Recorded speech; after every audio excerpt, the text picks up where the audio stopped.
बहुत समय पहले हरिशंकर नाम का एक राजा था। उसके 3 पुत्र थे और अपने उन तीनों पुत्रों में से वह किसी एक पुत्र को राजगद्दी सौंपना चाहता था। पर किसी राजा ने एक उपाय सोचा और उसने तीनों पुत्रों को बुलाकर कहा, अगर तुम्हारे सामने कोई अपराधी खड़ा हो तो तुम उसे क्या दंड दोगे? पहले राजकुमार ने कहा कि अपराधी को मृत्यु दंड दिया जाए, तो दूसरे ने कहा कि अपराधी को काल कोठरी में बंद कर दिया जाए। अब तीसरे राजकुमार की बारी थी। उसने कहा कि पिताजी, सबसे पहले यह देख लिया जाए कि उसने गलती की भी है या नहीं। इसके बाद उस राजकुमार ने एक कहानी सुनाई। किसी राज्य में एक राजा हुआ करता था। उसके पास एक सुंदर सा तोता था। वह तोता बहुत बुद्धिमान था। उसकी मीठी वाणी और बुद्धिमत्ता की वजह से राजा उससे बहुत खुश रहता था।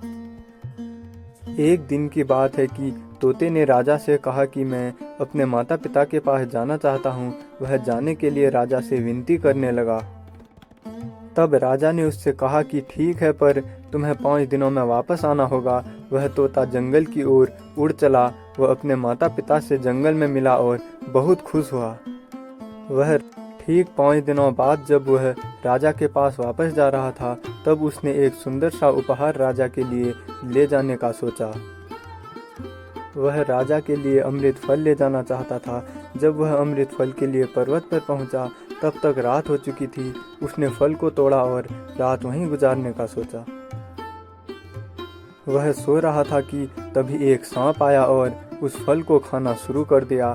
सांप के जहर से वह फल भी विषाक्त हो चुका था।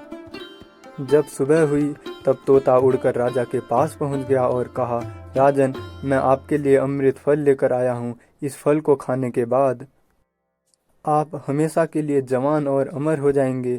तभी मंत्री ने कहा कि महाराज, पहले देख लीजिए कि फल सही भी है या नहीं। राजा ने बात मान ली और फल में से एक टुकड़ा कुत्ते को खिलाया। कुत्ता तड़प तड़प कर मर गया। राजा बहुत क्रोधित हुआ और अपनी तलवार से तोते का सिर काट दिया। राजा ने वह फल बाहर फेंक दिया। कुछ समय बाद उसी जगह पर एक पेड़ उगा।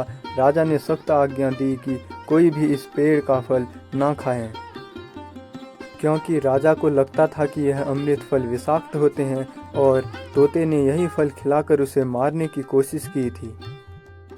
एक दिन एक बूढ़ा आदमी उस पेड़ के नीचे विश्राम कर रहा था। उसने फल खाया और वह जवान हो गया, क्योंकि उस वृक्ष पर उगे हुए फल विषाक्त नहीं थे। जब इस बात का पता राजा को चला तो उसे बहुत ही पछतावा हुआ। उसे अपनी करनी पर लज्जा हुई।